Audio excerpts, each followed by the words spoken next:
Okay, so that's statements. And the next thing is methods. So of course, the only thing you need to do to prove that you have a fully Turing-complete programming language is to write the most important program in the world, which we all know is factorial. And so I've done that here for you. So just to give you a sense of the way a method declaration looks, you use def is the keyword that defines a method. So we define fac, and it has sort of the obvious structure, doing a recursive factorial implementation on itself until it reaches a value that is less than or equal to 0, in which case it returns 1. So that's all pretty standard. Couple of details about methods. I'll say it now and come back to it later on, but it turns out every method is associated with a class. There's no such thing as a method that's not part of some class of objects. Now, I mentioned last time that Ruby is an extremely object-oriented language. It's perhaps the purest object-oriented language that I know of. And so all methods are associated with an object or a class. Then, of course, you wonder, well, if I write that, then what class is this associated with? And the answer is that there is a sort of the biggest, baddest of all the classes is a class called object. And by default, if you define something outside any other scope, it is a private method on the object class.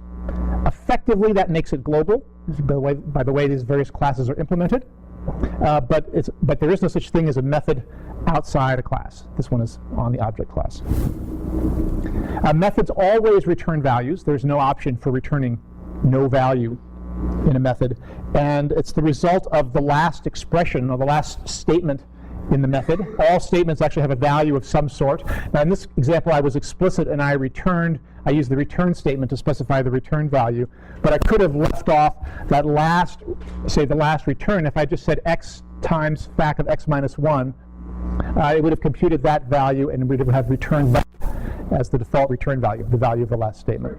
All right, some other things about methods. I mentioned last time that you don't actually have to use parentheses when you're invoking a method. So I could say puts hello, comma, world, like that. And I left out the parentheses around it, but puts is a method. It's basically a global method. And so it will get called with this as one argument. In a way that's sort of nice, and it almost makes it look like puts is a built-in keyword in the language for you. So you can do that, but this leads to some interesting ambiguities. So what if I did f, where f is a method, 3 plus 2 plus 1? Then the question is, what is the behavior of this? Do I take this whole thing, compute that value, and pass that to f as an argument? Or do I compute what's inside the 3 plus 2? This is the function call. And then I take the result and I add 1 to it. And the answer is you have to disambiguate that. So what Ruby says is that if you leave a space after the function name, then it's assumed that you're leaving out the parentheses. If you really valued your parentheses, you would put them right next to the function name. So in this case, in fact, what it's going to do is it'll compute this whole thing and pass that as a single argument to the method f. So again, be careful. There's a certain style of programming in C and Java where people leave a space between a function name or method name and its arguments. You don't want to do that in Ruby, because then you're going to get this default behavior where it'll assume you're skipping the parentheses. Okay, some other things about methods in terms of how many arguments and defaults and so on. Methods can have default values for their arguments.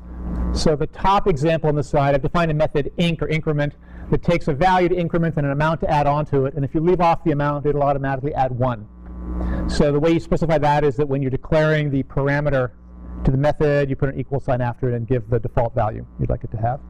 It's pretty straightforward.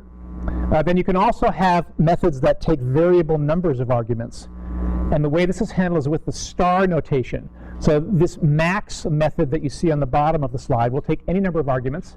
It will return the largest of all of the arguments you pass to it. Actually, you have to pass at least 1. And then you can have any number of additional arguments after that. So what happens is that all of the arguments after the first one get packaged up into an array. So that's what the star notation says to do. And then we can simply iterate over that array inside the method, compare each of those elements to the largest we've got so far, and return the largest that we found. So variable numbers of arguments, yes. Okay, then the last thing about calling methods is passing keyword arguments. So it's pretty common, particularly when we start getting into Rails, where there'll be methods that take large numbers of arguments, most of which you don't care about. The method takes a ton of arguments to handle various kinds of situations, but they all have default values, and normally you use few or maybe even none of those things. And so it would be nice if you could simply specify the ones you care about and omit all of the others, and specify any set that you care about. The problem with default arguments is that if you leave off one argument, you have to leave off everything after it. You can't pick this one and that one and skip the ones in between. So the way that's handled in Ruby is by passing in a hash. So this create widget method, its second argument is actually a hash. Remember, a hash is a collection of name-value pairs. And then when you invoke the method, you specify a value for that hash. So you can see in this example, we specified an ID argument and a class value, but there could have presumably have been many other different arguments that we could have specified, and we skipped all of those.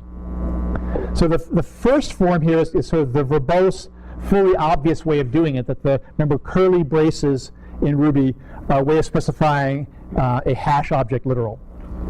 So we're explicitly creating a hash object and passing it in. However, this syntax is so common in Ruby that they decided to add a special notation to the language, which is the last line there. Basically, you can leave off the curly braces around that hash. And so if a method call has arguments where the last arguments have this notation, like as if you were defining a hash, so they have the name equals greater than value thing, then Ruby automatically packages those things up into a hash and passes them off to a function, to the method. So you will see this over and over again when you're programming with Rails. I just wanted to warn you about that notation ahead of time. Remember the colon notation? These are the symbol things in Ruby, which is basically a shorthand for specifying a string constant. So remember, colon ID is exactly the same as the string open quote ID close quote.